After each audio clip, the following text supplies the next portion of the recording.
Are they okay in Oklahoma? Are we okay? Is this the beginning of the end for Mount Rushmore? I mean, look at what Gorsuch did.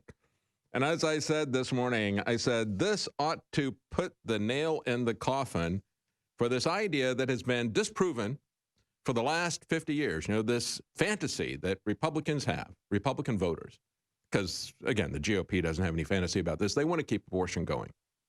It's a wedge issue that they can use, just like the Democrats use presumed racism to keep going. They don't want to end any of this stuff. They don't want. They want to keep police brutality. I mean, the very people who are pushing the war on drugs, and people like Biden who, you know, push the lockup of our population, they want to keep that going, and they want the police brutality. They don't want to do anything about that. They want that as an issue. And quite frankly, the Republicans want to keep abortion as an issue. They could have stopped it a long time ago.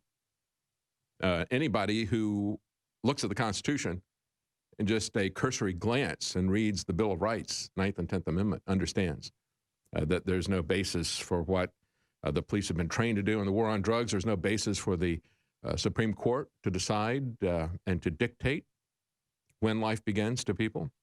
And now they're going beyond that. And so for the last 50 years, we've said, well, if we get a Republican president in, you know, like Reagan or like Trump, they can put good conservative judges in and things will get in line with the Constitution. And it hasn't worked for 50 years. And it will never work because the people that you pull from for the Supreme Court are lifetime bureaucrats. They do not respect the 9th and 10th Amendment. They don't respect the Constitution at all. They just sit there and rule by fiat. Judicial supremacy, judicial tyranny. And we've seen another example of this now. When we look at the case that came out yesterday afternoon, the justices ruled 5-4 in favor of a man named Jim C. McGirt. He sounds like some kind of Western cartoon character, but he's a violent pedophile. McGirt, he raped a 4-year-old girl back in 1997.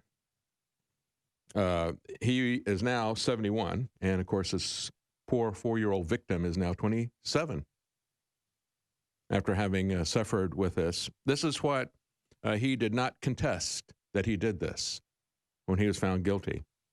He was found guilty in Oklahoma of rape, of lewd molestation, of forcible sodomy of a 4-year-old girl. Right there.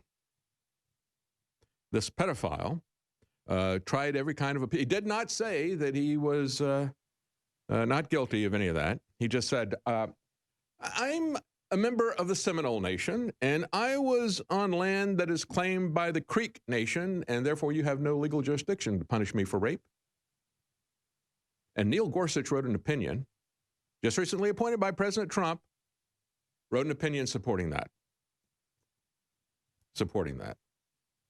So the base issue there is quibbling over the language in 1907 as they were becoming a state and as the federal government, what the Supreme Court and Neil Gorsuch said was, well, the state can't take these lands that were given to the Indians as a reservation. They can't take that away.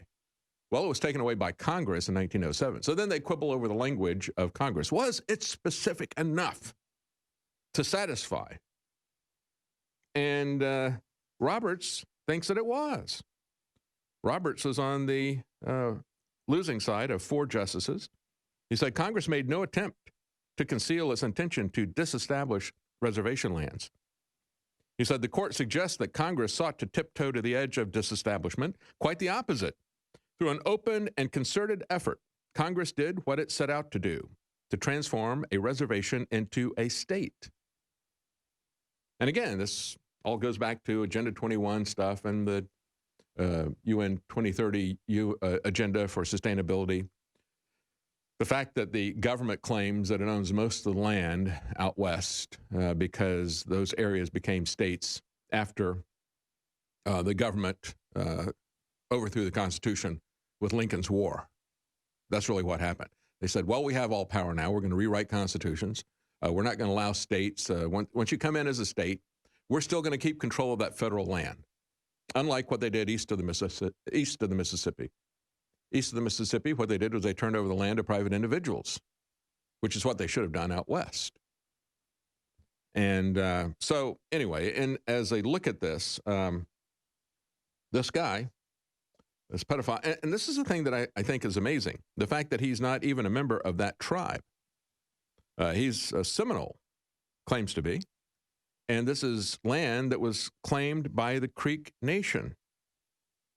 And so the central part of this is, as Neil Gorsuch went back, he talked again about the Trail of Tears. And that was when the Indians who are in North Carolina, Cherokee, and others, not Seminole. I mean, we're talking about a lot of the Indians who are in Oklahoma are Cherokee out of North Carolina and Georgia. And that was what the Trail of Tears was about. This guy is a Seminole, and the people who were there were Creeks. Now, there's been, I don't know how many court decisions there have been about the Trail of Tears, but now since Neil Gorsuch has brought this in, we've had at least 3 big cases in the Supreme Court. We had 2 cases back when Andrew Jackson was president.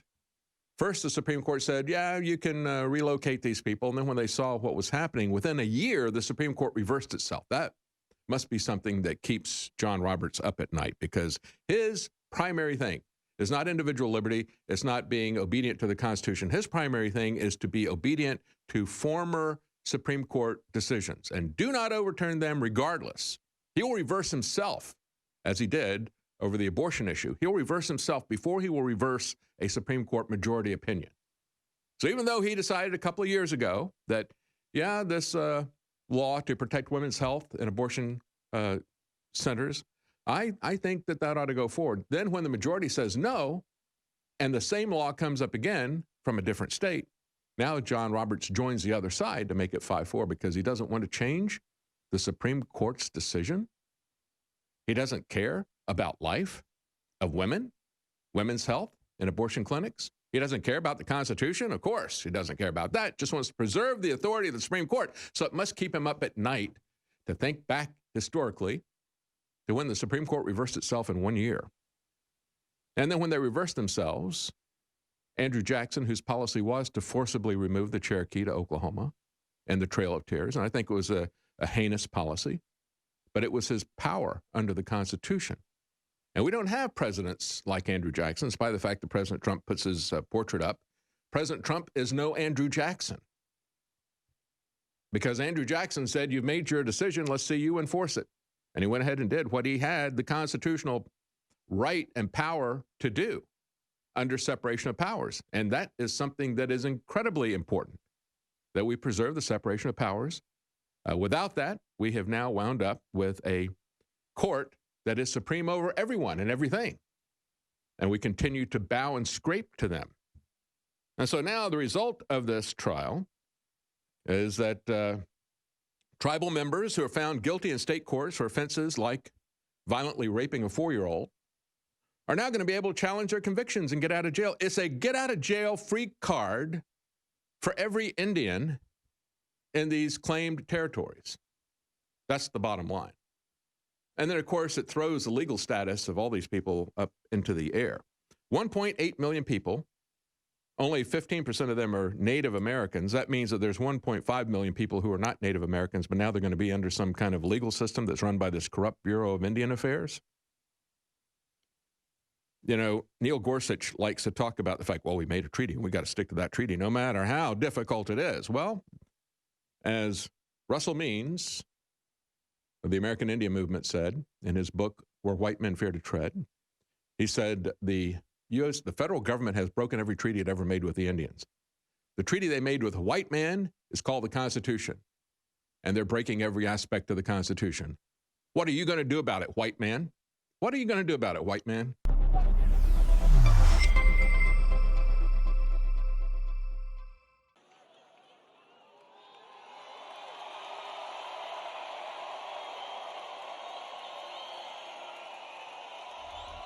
Where the hell did this water come from? Where did it come from? Where did it come from? InfoWarsStore.com. We can't survive without pure, clean drinking water. So make sure that it's always available to you with the Alexa Pure water filtration system. This gravity-fed system filters through all the toxins and gets straight to clean, healthy, great-tasting water. Yummy in my tummy. Bring the purest, most refreshing water to your home by ordering the Alexa Pure water filtration system today from InfoWarsStore.com. InfoWarsStore.com. Other systems just don't compare.